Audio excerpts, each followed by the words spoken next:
Neta jakaso filɛbaga bɛɛ lajɛlen Mali kɔnɔ Mali kɔ kan hakaja bɔlɔlɔ siraw fɛ an b'a fɔ ka da aw sigiyɔrɔ ani aw ka wagati cogoyaw kan ka bɛn ni bi tarata ye Harabil awal kalo tile 17 hijira 1443 donna aw ka bi kunnafoni bakurubaw filɛ ni Anga ministre somi sigilen do walasa ka ɲɛda kɔrɔkura di an ka jamana ma n'o ye ministre de la refondation ye o secrétaire général sen donna baara dɔ la bi baaraba min bɛna kɛ fɛn ye min bɛ se ka kɛ sababu ye min ye sifinw ani musow ye olu jɔyɔrɔ bɛ se ka bonya cogo min na kalafilikow la ani hakilina di yɔrɔw la an kɔni ye an ka kuma galamani tɛngu maliden dɔw la u ka se ka u fɛla fɔ ka kɛɲɛ ni an ka jamana marabaw kɔni ye waleya min ta ka se ka dɔbɔ da dumuni fɛnw sɔngɔ la n'o ye sukoro malo ani tulu ye an b'an to yen ka taa Côte d'Ivoire jamana kan Côte d'Ivoire jamana kunti Alassane Dramane Ouattara ale kɔni ye laseli kɛ k'a fɔ ko min kɔni ye sɔrasi 3000 bɔɲɔgɔnko ye ko o bɛna ta san wɛrɛ ka fara sɔrasi tɔw kan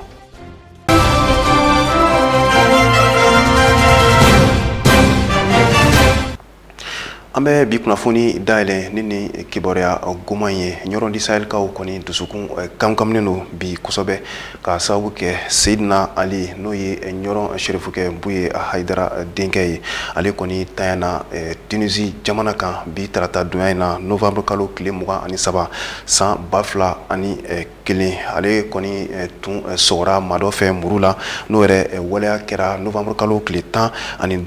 tɛmɛnen a yirala k'a fɔ ko waleya kɔni kɛlen o kɔni a dɔrɔdɔ ka taa ɲɔrɔn hôpital ba la a tora ɲɔrɔn hôpital ba la u ye a bila ka na Bamako l'hôpital min bɛ yan n'o ye Luxembourg ye u tilala ka a bila ka taa karidon su k'a bila ka taa Tunisie jamana kan walasa furakɛli tɔw ka se ka sabati cogo min na nka maaw b'u ta la ala yɛrɛ bɛ a ta la a kɔni tanyana Tunisie jamana kan an kɔni bɛɛ dugawu dɔɔni kɛ fure ye yarabi ala ka a dayɔrɔ sumaya musolakaw ka sifin jɛkulu ba min bɛ yen nɔ n'o ye parti politique tɔn ɲɛmɔgɔw ye ka se société civile jɛkulu ɲɛmɔgɔw ma n'o ye RGFPO ye olu maaw ni OIF maaw ka bolodenɲɔgɔnma hukumu kɔnɔna na bi sɔgɔmada na u kɔni ye baaraba dɔ nun don n'o yɛrɛ kɛra Bamako mairie de district la n'o kɔni ka kunnafoni di kɛ ka walawalali kɛ walasa min kɔni ye musolakaw ani sifinnakaw olu jɔyɔrɔ bɛ se ka bonya cogo min na an ka jamana kalafiliko la ani an yɛrɛ ka jamana hakilina diyɔrɔw bɛɛ lajɛlen na ni kɛnɛ in kan an ka jamana minisiriso min ka baara bɛnnen don ka se ka ɲɛda kɔrɔkɔrɔli di jamana yɛrɛ ma n'o ye ministre de la refondation ye o secrétaire général tun bɛ a kɛnɛ kan ani a baaraɲɔgɔn caman Mamuna Kulubali ani Musa Jalo olu tun bɛ yen teleɲɛta tɔgɔ la Jɛkulu min bɛ wele ko réseau des jeunes femmes leaders des partis politiques et des organisations de la société civile dakuru ɲɛ kelen na RGFPO olu ni OIF ka bolodenɲɔgɔnma kɔnɔna la u ye projetba dɔ bila sen kan o projet in bɛna tali kɛ musow ale ni sifinnakaw olu bɛ se ka u sen don an ka kalata nataw la cogoya min na ani an ka jamana bɛ ka yɛlɛma bolo kura minnu ta u sen bɛ se ka ye o hakilina taliw la cogoya min na o de hukumu kɔnɔna la nin projetba in bilala sen kan sɔgɔmada in na an bɛ ka projet dɔ de lancement kɛ ni o projet ye jeunes femmes politiques sensibilisation et plaidoyer pour que les femmes et les jeunes puissent occuper les postes de décision et s'impliquer dans les processus électoraux. Ni jɛkulu in sigilen don an ka marabolo bɛɛ lajɛlen na fo ka taa se an ka cerclew ma n'u ka bureauba yɛrɛ bɛ Bamako kɔnɔna la yan nɔ yaasa u ka laɲiniw bɛ se ka sabati cogoya min na. Projet bɛna kɛ Mali yɔrɔ caman na. C'est vrai an ye lancement kɛ Bamako yan mais Bamakokaw bɛna baara k'a kan Kayi bɛ baara k'a kan Sikaso bɛ baara k'a kan Segu bɛ baara k'a kan Mopti Gao Tombouctou Kidal n'an bɔra ville régionale la hali cerclew fɛnɛ bɛ don a la n'o ye Koroba la Bayankara Kita nunu Banamba Kolokani an bɛ taa fo Burem Ansongo Ɲafunge nunu nin bɛɛ projet bɛna se nin yɔrɔ kelen kelenna bɛɛ lajɛlen na projet in ka laɲiniba ye fɔlɔ muso ni denmisɛnninw ɲinga don élection minnu bɛna le an ka jamana kɔnɔ wagati nataw la musow ni cɛw denmisɛnninw ɲin ka don a la mais yan'an ka se o ma sisan réforme ko bɛ sen na an bɛna plaidoyer kɛ transition mɔgɔw kɔrɔ u ka se k'a to muso ni denmisɛnninw ɲin ka don réforme ninnu baara la. Yaasa muso ale ni denmisɛnw olu sen bɛ se ka ye kalata natɔ baaraw la ka d'a kan muso ni denmisɛnw olu nafa ka bon kosɛbɛ jamana ka ɲɛta sabatiliw la o de hukumu kɔnɔna la ninnu kɛlen bɛ ka laɲiniba caman bila sen kan minnu ni olu bɛna tali kɛ animateur ale ni animatrice maa 66 ko olu former yaasa olu bɛ se ka taa cari an ka jamana fantan ani 4 bɛɛ lajɛlen na ni ka maaw la kunnafoni. Mɔgɔ 66 de bɛna former ni yɔrɔ minnu fɔ ni yɔrɔ kelen-kelenna bɛɛ mɔgɔ 2-2 de bɛna Bamakɔ commune fɛnɛ bɛɛ mɔgɔ 2-2 de bɛna donc n'i y'a ta k'a lajɛ a bɛ bɛn mɔgɔ 66 de ma olu de bɛna former u bɛ taa baara in kɛ u ka sigidaw la. Déjà an ka organisation n'o ye RGFPO ye an bɛ région bɛɛ la an bɛ cercle bɛɛ kɔnɔ mɔgɔ dɔw b'an bolo olu y'an ka point focal ye mais bureau fɛnɛ bɛ ville régionale kɔnɔ donc an ka bureau kɔnɔ mɔgɔ dɔw b'a la mais déjà mɔgɔ wɛrɛw bɛ yen nɔ an ye minnu ta ka don baara in na an m'a dan an ka structure dɔrɔn ma an y'a lajɛ mɔgɔ minnu bɛ se ka baara in kɛ parce que n'i ko ka taa ɲɛfɔli kɛ jama ka faamuyali sɔrɔ o ye fɛɛrɛw ye o fɛɛrɛ tɛ bɛɛ la o fɛɛrɛ bɛ mɔgɔ minnu na an y'olu le ta muso b'a la cɛ b'a la mais a bɛɛ lajɛlen kɔni ye denmisɛnnin na mɔgɔ de. RGFPO jɛkulu ale ni OIF ka bolo di ɲɔgɔnma kɔnɔna la ni projet kofɔlen bilara sen kan nka an ka jamana gouvernement ma to kɔ a la an ka jamana ministère de la refondation de l'État et relations avec les institutions au secrétaire général Mahamani Bengali ale tun bɛ yen nɔ ministre tɔgɔ la a y'a jira k'a fɔ ko ni hakilina n'a ɲɔgɔnnaw kan ka fo kosɛbɛ ka d'a kan muso ale ni sifinnakaw ko olu jɔyɔrɔ ka bon kosɛbɛ an ka jamana kalataw la ani a hakilinabaw taliw la. An nana sɔgɔmada in na ka na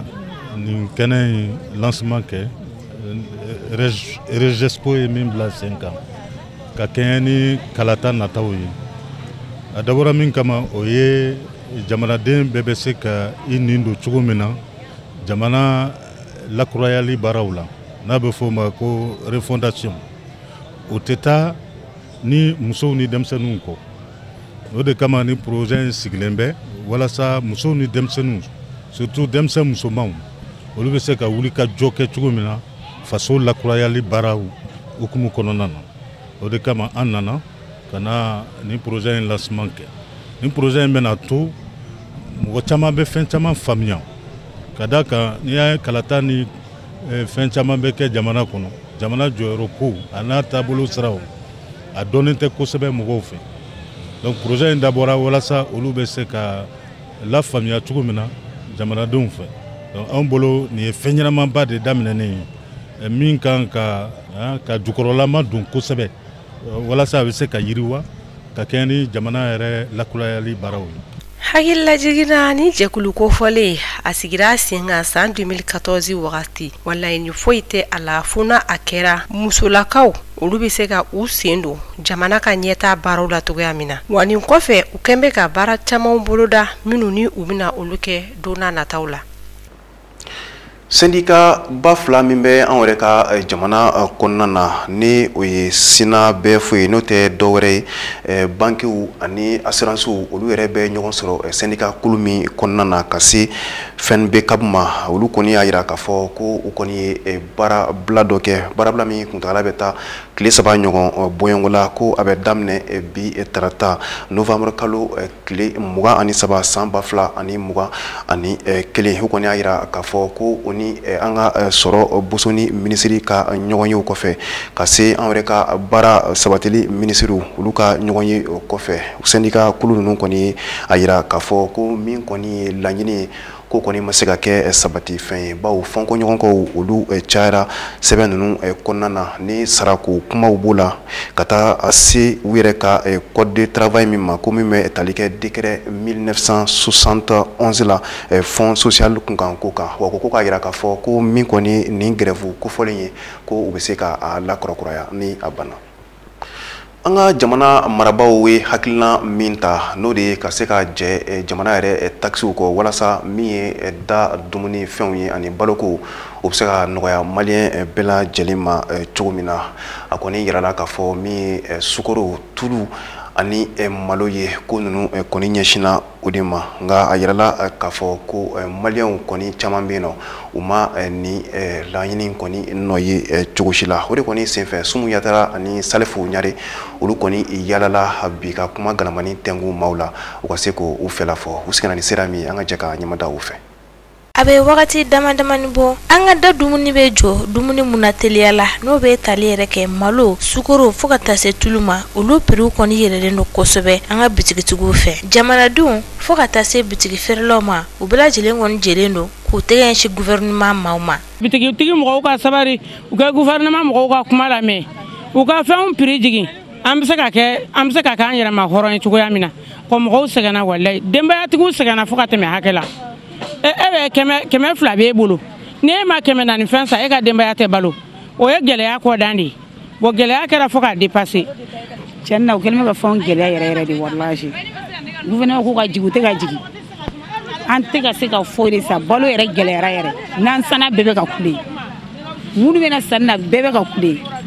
malo tɛ se ka sa tulu tɛ se ka sa ne yɛrɛ bɛ jaba min feere jaba yɛrɛ kɛrɛfɛ tɛ jaba yɛrɛ bɔra ta jɔ fo 2000 ni 300 ni gouvernement wuli ka jɔ an ye tiɲɛ na an kɔni an sɛgɛnna an ɲanina yɛrɛ de donc ka wuli ka jɔ an ye yɛrɛ de walasa an bɛ se ka lafiya cogo min na an denw bɛ balo cogo min na parce que u tɛ ka sɔn n'u taara ta ka na hali ni gouvernement fɔ mais n'u sera a jigiyɔrɔ la ou a feereyɔrɔ la u t'a jigi diɲɛ na min ka d'u ye u b'o de kɛ wale kɛ bon o ma ɲi ni an ka nɔgɔya kɛ ɲɔgɔn bolo o de ka ɲi walasa diɲɛnatigɛ bɛ nɔgɔya jamanadenw y'u ka tɔɔrɔw jira k'a fɔ olu yɛrɛ kɔni dɛsɛra yɛrɛ ka laɲini kɛ gouvernement maaw la ka dɔ bɔ malo tulu ani sukaro kɔni sɔngɔ la commerçant fana ka fɔ la olu bɛ nin fɛn ninnu kɔni san gɛlɛya de kɔnɔ ni ka laban k'a feere gɛlɛya kɔnɔ hali n'a sɔrɔla gouvernement maaw ye kunnafoniya caman kɔni fɔ nka a si tɛ la ka lawaleya sugu kɔnɔnaw na bon ne kɔni ka jate la n bɛ na nin baloko gɛlɛya ye parce que commerçant ko olu ye balo minnu ta gɛlɛya la ko ka dɔ b'o la sisan vraiment k'a ka gɛlɛ olu ma bon mɔgɔ bɛ se ka raison d'u ma parce que diɲɛ ko o ko jamana n'a kɛra ko suivi t'a la fo ɲɛmɔgɔw bɛ kuma de fɔ ten k'a fɔ u tɛ wuli ka taa contrôler vraiment a ɲɛnabɔli ka gɛlɛn quoi bon malo bɛ ne y'a san o don 4,200 Gambia ne y'a san 4,200 bon sisan dɔ farala o kan a kɛra 4,500 ye sisan i y'a dɔn a gɛlɛyara bon pour que lafiya ka kɛ jamana in kɔnɔ fo jamana ɲɛmɔgɔ de k'i jɔ u jɔyɔrɔ la ka balo jigin cogoya bɛɛ la a faamuyali ma nɔgɔ jamanadenw ma ka da an ka gouvernement ka baarakɛta kan a ka fɔta ani a ka kɛtaw olu tala ka ɲɔgɔn sɔrɔ kosɛbɛ o kama clients olu ni butigitigiw u bɛɛ lajɛlen b'a la k'a jira ko gouvernement b'a la ka yamaruya kuraw di nka a tɛ ka tugu sɛgɛsɛgɛli nɔfɛ gouvernement b'a fɛn jigi butigitigiw y'a gɛlɛya gouvernement tɛ se ka yala ka butigi ɲininka ne kɔni y'a jira o kɔni u bɛ ka kuma dɔ fɔ k'a sɔrɔ o tɛ dɛ ni gouvernement y'a jira a y'a kɛ ni prix ye ne ye ne jigi ka bɔ tulu bɛ taa yɔrɔ min ne ye ne jigi ka bɔ tulu talaw kun tulu bɛ jigi kɛ mais u bɛ taa yɔrɔ min dɔ ma jigi don olu bɛ se ka jigi wa tulu gouvernement nana tulu ye wa gouvernement nana tulu ye wa ni gouvernement fɛn fɛn ye kɔni o tɛ se ka kɛ o e ma jamana lafiyara dɛ gouvernement fɛn bɛ yen koyi ni tulu de gouvernement bolo tulu tɛ se ka jigi ni gouvernement da balo san ka na gouvernement bone balo jɔn wɛrɛ ka na o ye gouvernement ta ye ka to jɔrɔ ka taa sa tɛ se ka jigi an bɛ ɲɔgɔn nɛgɛ ne ye sɛnɛkɛla ye dɛ est ce que u bɛ taa sa sɛnɛkɛlaw bolo ka na o bɛ se ka na o jigi cogo ɲuman i y'a ta dagɛlɛn na mais n'a balo kɛra sanni sugu la diyagoya bɛ gɛlɛya ka ko to jɔrɔ bolo a bɛ gɛlɛya kɛ k'a feere gouvernement bɛ se ka balo feere o k'a sɔrɔ o bɛ kɛ jɔrɔ ye o n'o kɛra dɔrɔn jɔrɔ b'o ta prix bɛ gouvernement ta la. baloko ka gɛlɛn mais faamaw yɛrɛ sen b'a la o ni olu y'a ta ka na jigi an bɛ se ka taa gouvernement jɔrɔw ka bitigi la k'o to yen wa n'u jigila an bɛ taa o yɔrɔ de la yɔrɔ min ka nɔgɔn an bɛ taa o yɔrɔ de la mais gouvernement na to n'a ma mɔgɔw bila ka na ka fɔ o tigiw ka contrôler foyi si tɛ se ka bɔ a la an bɛ se ka bɔ wa n'an taara sisan ko a y'a jigin ka kɛ gouvernement ka dɛ taa n'i ka wari ye o b'o le kuma fɔ le fɔ an ɲɛna. an bɛ tulu san hali sisan 4,300 sisan bon an b'a feere sisan 120 n'a ta tɛ bɔ malo fana bɔ sisan an b'a feere malo dɔ bɛ an b'a feere 90 dɔ bɛ 80 malo dɔ bɛ an b'a ta 4,000 ani 200 awɔ dɔw kɔni an b'a san 4,000 ni 500 o kɔni a bɛ se ka feere 75 ayiwa wale kɔni an ma nɔ ye fɔlɔ de o kɔni ka kuma radio la télé la banna sinon an ma nɔ ye fɔlɔ an taara sugu la halisa a ka gɛlɛn sukoro bɛ halisa 5000 ni kɔ la sisan ayiwa ni kɔni na li min kɛ la n'a jiginna ka di ne mɛ bon n'i y'a san gɛlɛya la i tɛ se ka pere nɔgɔya la quoi. A ka kan baara o ka kɔn kuma ɲɛ yaasa jamanadenw bɛ se ka lafiya Mali kɔnɔna na. Jɛkuluba min bɛ yen nɔ ni o ye Maliden minnu sigilen don farafinna jamanaw kɔnɔna na ni o ye Fédération des communautés africaines du Mali ye FECACAM olu ka san 21 ɲɛnajɛw kɔnɔna na tɛnɛndon novembre kalo tile 21 palais de sport la u kɔni lajɛba kɛ walasa min kɔni ye farafindenw yɛrɛ bɛ se ka ɲɔgɔn minɛ cogo min na ɲɛtaga yɛrɛ bɛ se ka kɛ sabatifɛn ye jamanaw bɛɛ lajɛlen na a kɛnɛ kɔni kan a yirala k'a fɔ ko min kɔni ye waliya caman ye o na ta ka ɲɛsin farafinna jamanaw ma walasa ɲɛtaga a bɛ se ka sabati cogo min na kɛnɛ in yɛrɛ denfaya kun bɛ maa min bolo sa o de ye minisiri min bɛ yen nɔ ni ale yɛrɛ ka baara bɛnnen don walasa maliden minnu sigilen don farafinna yɛrɛ jamanaw kɔnɔna na olu yɛrɛ ka hakɛw bɛ se ka sabati cogo min na a kun bɛ ale bolo Ali Kulubali ani Munir Jire u kun bɛ nin kɛnɛ kan Teleɲɛta tɔgɔ la. Farafinna jamanaden minnu bɛ yen ni u bɛ balo Mali kɔnɔna na ni u bɛ jɛkulu kɔnɔ jɛkulu min ni u b'a wele ko Fédération des États africains résidant au Mali a jirala k'a fɔ ni jɛkulu in a ye san 21 bɔɲɔgɔnko kɔni sɔrɔ o de hukumu kɔnɔ o ɲagaɲagaw kɛnɛ kɔni kan o baaraw kɔni daminɛna fɛn min ye Bamako kɔni kɔnɔna na yaasa ka se ka baara caman kɔni bila sen kan fɛn min ye min bɛ jamanadenw fɛn min ye farafinna ka se ka maaw kɔni koloso ɲɔgɔn na cogoya min de la o de hukumu kɔnɔ u y'a jira k'a fɔ olu ka jɛkulu kabini san 2000 a bɛ sen kan bilala sen kan wa fɛn min ye ni jɛkulu in a ye baara caman kɛ baara caman min bi ɲɛsin fɛn min ye ka se ka farafinnadenw ka se ka bɛɛ lajɛlen kɔni kɛ kelen ye cogoya min de la o y'a jira fana k'a fɔ olu ka jɛkulu n'i y'a jate minɛ fɛn min ye farafinna jamana muga bɔɲɔgɔnko o de b'o kɔnɔna na wa fɛn min ye Mali ko o kɔni kɛla jamana fɔlɔ ye jamana min ni o kɔni sela ka olu kɔni la kodɔn ani ka olu kɔni don fɛn min ye u ka minisiriso min ka baara ɲɛsin bɛ Mali ani farafinna ko ɲɛnabɔli kɔni ma walima ka farafinna kɔni koloso ɲɔgɔn na kɔni ma o y'a jira k'a fɔ ko o de hukumu kɔnɔ n'u ye jateminɛ kɛ bi u na folita ka ɲɛsin fasodenw bɛɛ ma malidenw ka folita ka ɲɛsin fɛn min ye Mali gouvernement kɔni ma ko barisa jamana min don ale ye jamana ye min bi an ka kɛ farafin ye walima jamana ka se ka bɔ nɔgɔ la farafinna ka bɔ nɔgɔ la ko Mali kɛla jamana ye jamana fɔlɔ min kɛmɛ ka o bere kɔni ta ka jɔ ni o kɔni ye. Donc ne bɛ se ka population malien fo ka gouvernement malien fo ka waliɲuman dɔn parce que an ka fédération in communauté africaine ka jɛkulu de don an bɛ communauté in kɔnɔ ka baara kɛ k'an ka taa ɲɛ an africain ninnu k'an ka taa ɲɛ mun na an bɛ gouvernement malien fo parce que Afrique bɛɛ gouvernement malien de ye gouvernement kelen fɔlɔ min y'a an ka fédération in accepté ka bila ministère de l'intégration ka charia kɔnɔ donc fɛn ɲuman de don a yira ko Mali depuis l'indépendance intégration bɛ malien ninnu la. Ni kɛnɛ kan minisiriso min ka baara kɔni ɲɛsin bɛ fɛn min ye maliden minnu bɛ yen ni olu kɔni sigin bɛ tunga kɔnɔna farafinna kɔnɔna na ani ka farafinna kɔni koloso ɲɔgɔn na cogoya min de la u ka nɔrabila o kɔni y'a jira k'a fɔ ko fɛn min ye san 21 o tɛ fɛn min ye tile 2 bɔɲɔgɔnko kɔni ye walima tile 20 tɛ wa a y'a jira k'a fɔ ko olu kɔni kɛmɛ ka ko bɛɛ lajɛlen kɔni kɛ yaasa fɛn min ye nin baara ninnu na se ka se sɔrɔ cogoya min de la wa u bɛ fɛn min ye ni jɛkulu in maaw kɔni fo kosɛbɛ ani u bɛ k'u tɔbɔ ko ka sababuya kɛ faso Maliba kɛmɛ ka wuli ka jɔ kɛ fɛn min ye laɲini min b'o la o laɲiniw na se ka sinsin cogoya min de la. Bi sɔgɔmada in na an nana ɲɛnajɛ de kɛ parce que n'i ko ɲɛnajɛ ni den b'i bolo n'i y'a lamɔ ka se si dɔ la i nisɔn bɛ diya o kulonkɛ de ye nin o den ye san 21 sɔrɔ o den ye den min ye min bɛ an kalan ɲɔgɔn na a bɛ komi Gese ni Miseli n'an b'a fɔ o ma ko intégration africaine bon an ka foyi se ka kɛ bi ni olu fɛn tɛ parce que an ka don ɲɔgɔn na an ka koloso ɲɔgɔn na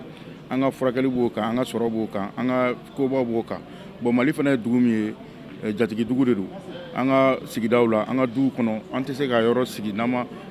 dunanw sigiyɔrɔ bɛn bon dunanw tɛ anw dɔw de don olu nana ɲɛnajɛ min na an ka département a sigilen b'o de kama k'u la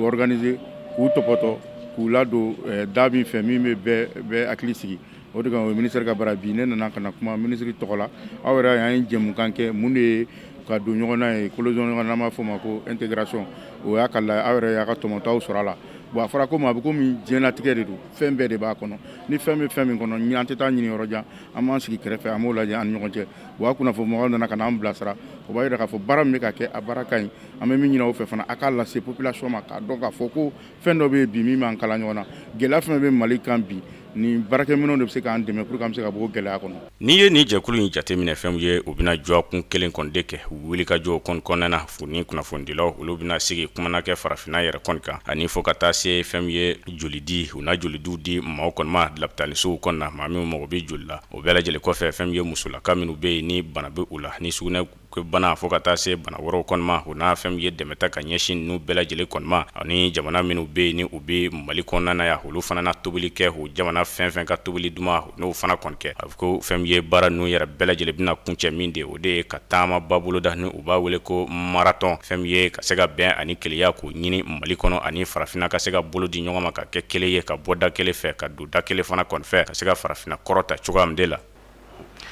An ka jamana kiri bulon min ɲɛsinnen don kɛrɛnkɛrɛnnenya la nafolo yuruku kɛlɛli ma ani donko juguya kɛlɛli ma an yɛrɛ ka jamana kɔnɔna na o kɔni ye kiri bɔ ka bin kiri min kɔni tun ɲɛsinnen don Baginda kan mairie ma kɛrɛnkɛrɛnnenya la Saliya Jara ani a ka régisseur a yirala k'a fɔ k'u kɔni ɲangira ni san 5 kaso ye wa u yɛrɛ kan ka juru min sarasa o bɛ t'i jɔ fo CFA wari miliyɔn 500 bɔyɔngo la ka se amandiw fana ma o b'a ta 100,000 ka taa se miliyɔn 20 ma Ali Kulubali ale ye ɲɛɲini minnu k'a ko la an ka jɛ k'an ɲɛmada u fɛ. Mali kunkanko kibaruyaw la ni maaw b'a kalama Bagineda mairie Saliya Jara ni fɛn ye jalaki caman o kɔni kun t'a mɛn ka a sɛgɛrɛ fo ka taa se fɛn ye a yɛrɛ ka cakɛɲɔgɔn dɔw kɔni ma i n'a fɔ ani minnu ye bolo di ɲɔgɔn ma ka ni baara in kɔni kɛ ni o ye Dawuda Sise fo ka taa se Yaya Tarawele kɔni ma ni u fila bɛɛ lajɛlen kɔni ye régisseur kɔni ye a jirala k'a fɔ kiri min kun bɛ yen ni u bɛ ka boli olu kun kan k'a jira k'a fɔ ko u ye jamana nafolo kɔni dun walima fɛn ye Bagineda mairie nafolo u y'a bɛɛ lajɛlen kɔni ci warakula a jirala k'a fɔ ko fɛn ye Mali kiri tigilamɔgɔw ko o kɔni ye jaabi kɛrɛnkɛrɛnlen ka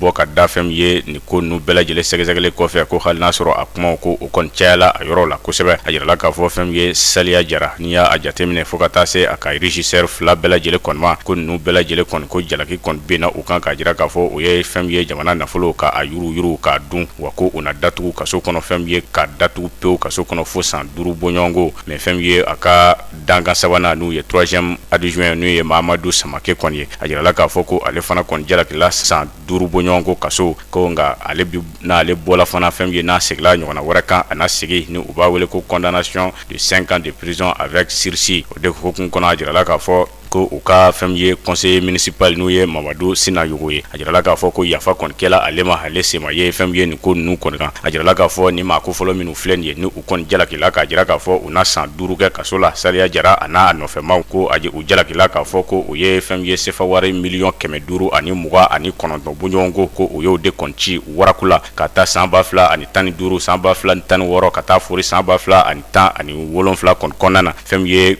kasabi minnu bɛ yen n'u kan ka don kɛnɛyako ani sanuyako fanfɛ fo ka taa se fɛn ye u ka lɛnpo ko olu ka fɛn ye Bagineda kan olu ka lɛnpo ko u ye o kasabi bɛɛ lajɛlen kɔni de dun wa jirala k'a fɔ ni maa ko fɔlɔ ninnu ko u tɛna to kaso kɔnɔ ten dama de ko ye u bɛ datugu kaso la nka u bɛ tila ka fɛn ye CFA wari miliyɔn 500 bɔɲɔgɔnko u bɛ o sara ni u bɛ min wele ko dommage intérêt o kɔfɛ fɛn ye 100,000 bɔɲɔgɔnko u b'o sara fo ka taa se miliyɔn 20 fana wɛrɛ ma ko u bɛ nin bɛɛ lajɛlen kɔni de sara fɔlɔ wa u ka tila k'u datugu san 5 fɛn ye kaso bɔɲɔgɔnko kɔni de la o de hukumu kɔnɔ fɛn ye nin kuma bɛɛ lajɛlen kɔni bannen fɛn ye journaldoba min bɛ yen ni u b'a wele ko avocat général n'u ye jamana ka journaldoba kɔni ye ale y'a jira k'a fɔ ko ale ma se ka min faamu ko cogoya jumɛnw de la fɛn ye jamana marabaw olu yɛrɛ bɛ taa kɛ fɛn ye zunkwalo ye fo ka jamana ben fo ka se nin yɔrɔ masina kɔni ma ko ale kɔni ma se ka foyi faamu o kɔni de la ka fɛn ye nin maa ko fɔlɔ ninnu olu yɛrɛ ka journaldobaw olu kɔni kun ye ko bɛɛ lajɛlen kɔni kɛ yaasa fɛn ye yafana se ka kɛ u ma cogoya min na o de hukumu kɔnɔ fɛn ye kiiri tigilamɔgɔw y'a jira k'a fɔ petu o kɔni tɛ kɛ ka sababuya kɛ ko maa bɛ ninnu na ko bɛɛ lajɛlen kɔni de jalakila i ye ko min kɛ ka kɛɲɛ n'i ka ko kɛta de ye ko o de la o ye fɛn ye jalakiw ka se ka o kɔni ɲɛsin u ma ka kɛɲɛ ni u ka ko kɛtaw kɔni de ko o de nana ni fɛn ye nin jaabi ninnu kɔni. An b'an sɛnsɛn ka don an ka jamana kɔfɛ kunnafoniw na.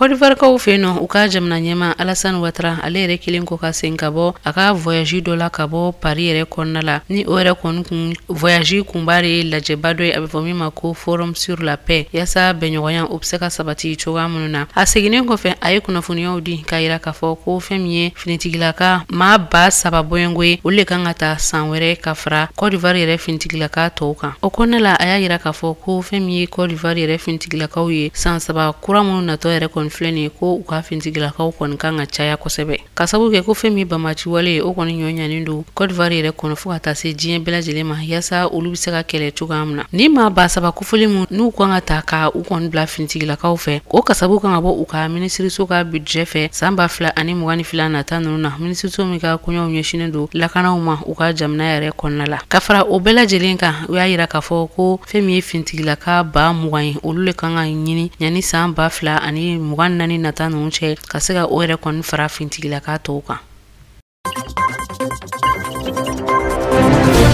Guinée jamana kunnafoniw na mankanw kɔni cayalen bɛ nin wagati na kosɛbɛ ka sababu kɛ musolaka min ni bin kɛra ale kan dɔgɔtɔrɔw kɔni fɛ kɔnɔkiri yɛrɛ kɔnɔna la ni ale musolaka kofɔlen ni ale yɛrɛ kɔni fatura ni muso kofɔlen n'a tɔgɔ de ko Masila a kɔni kun ye kalan min kɛ a bɛ fɔ de ma ko secrétariat a si kun bɛ taa jɔ san 25 bɔɲɔngo la a yirala k'a fɔ a fatura Tunisie sibiri tɛmɛnen ninnu na o sɔrɔla fɛn min fɛ a kɔni kun tan bɛ Tunisie kɔnɔna la yasa a bɛ se ka taa furakɛli kɛ cogo min na ka sababu kɛ u ka jamana yɛrɛ kɔnɔna la ko fɛn min ye dɔgɔtɔrɔ dɔw ye olu kɔni ye bingani wale kɔni kun ta ka ɲɛsin ni muso la ka kofɔlen ma ninnu kɛra kunnafoniya min dira Guinée jamana yɛrɛ ɲɛmaw fɛ communiqué dɔw senfɛ waleya ninnu bɛɛ lajɛlen sɔrɔla cogoya min na a yirala k'a fɔ ko utikalo tɛmɛnen ninnu na ko ni muso la ka kofɔlen yɛrɛ kɔni kun ye i kunda dɔgɔtɔrɔso kan kɔnɔkiri yɛrɛ kɔnɔna la i n'a fɔ u ka kunnafonidilaw olu yɛrɛ bɛ ɲɛfɔli kɛ cogoya min na nka a kun taara min na dɔgɔtɔrɔso yɛrɛ la o yɛrɛ kɔni suguya ma dɔn o de tɛmɛnen kɔfɛ sa a yirala k'a fɔ dɔgɔtɔrɔ kofɔlen ninnu u ye bingani wale ta ka ɲɛsin ni musolaka in ma o de senfɛ ko a kɔni kun taara Tunisie yasa ka se ka taa furakɛli dɔw kɛ o yɔrɔ kofɔlen na fɛn min ye u ka jamana kiri tigilamaw ye olu ye a yira k'a fɔ ko octobre kalo tile 14 tɛmɛnen ninnu na u kɔni ye tigɛ da dɔgɔtɔrɔ maa saba bɔɲɔngo kan maa minnu bɛ yen nɔ ni u nɔminɛla k'a fɔ u ye bingani wale kɔni ta ka ɲɛsin maaw ma ani ka se ka fura dɔw kɛ maa la fura minnu bɛ yen nɔ ni a kɔni bɛ dankari kɛ adamaden yɛrɛ nin na ninnu kɛra kunnafoniya min kɔni dira u ka kiri tigilamaw fɛ nka hali sisan nɔ a yirala k'a fɔ ko maa kelen o kɔni bolilen don o yɔrɔ ma dɔn nka ɲininiw bɛ sen na hali sisan u ka jamana ɲɛmaw u ye a yira k'a fɔ ko fɛɛrɛw bɛɛ lajɛlen kan ka tigɛ yasa fɛn min ye nin ma kofɔlen ninnu ye u bɛ se ka jɔ kiri tigilamaw ɲɛkɔrɔ ale ni u ye waleya jugu min kɔni kɛ bɛɛ lajɛlen ka se ka i ka sara sɔrɔ.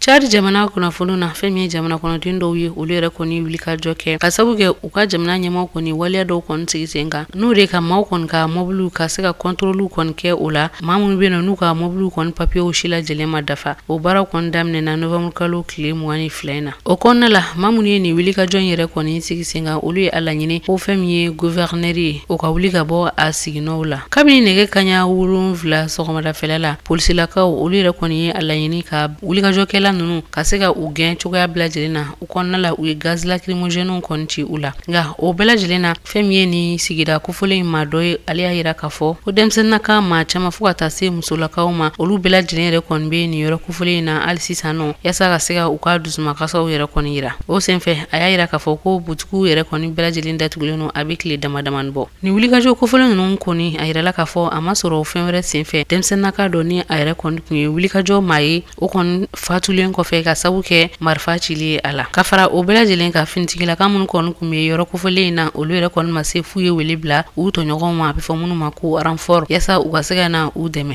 ni ye jateminɛ kɛ a yirala k'a fɔ ko jamana ɲɛmaw ka waleya de don waleya min ni u b'a sigi sen kan yasa ka se ka u bɛɛ lajɛlen contrôler n'a sɔrɔla u ka sɛbɛnfuraw kɔni bɛɛ lajɛlen dafalen don nka fɛn min ye manifestant ninnu ye a bɛ n'a fɔ o de kɔni bɛnnen tɛ u ma cogo si la o kɔnɔna la jamana ɲɛmaw u ye nin waleya ninnu kɔni bɔ a ma fɔlɔ yanni wagati ni cɛ.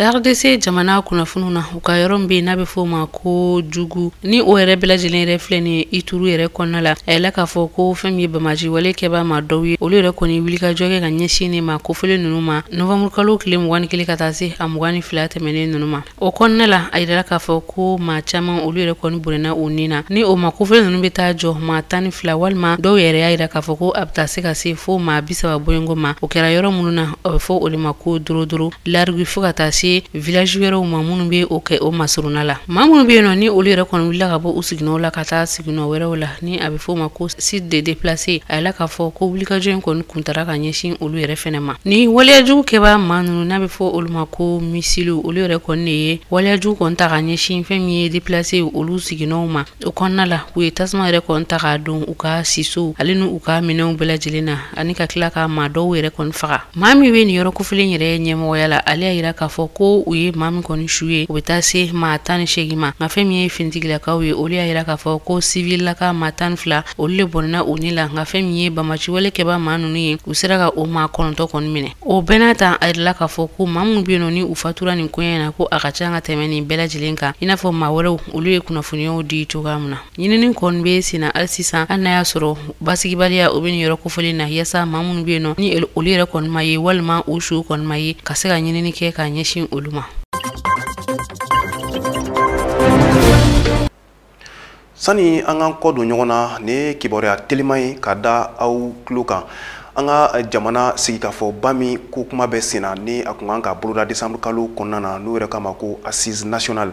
an ka jamana marabagaw ko ka yira bɛɛ lajɛlen na Mali kɔnɔmɔgɔw ka se Mali kɔkanmɔgɔw ma ko a kɔni bɔra a dɔgɔkɔrɔ ko ni a kan ka kɛ waati min na waati nataw la ko u na sɛbɛnfura bɔ ka a ɲɛfɔ bɛɛ lajɛlen faamuyako ɲuman ko k'o da bɛɛ lajɛlen tulo kan nin bɛ dansigi bi kunnafoni wɔrɔli la ɲɛta jakaso sanfɛla la bamanankan na yan ɲɛmɔgɔyaso ye min fara ɲɔgɔn kan an ka se k'a laselikaw ye an kɔni bɛ dugawu kɛ yarabi Ala ka maliyɛnw bɛn kelen ma walasa faso in ka se ka bɔ nɔgɔ la aw kan bɛ waati wɛrɛ ni Ala sɔnna. Thank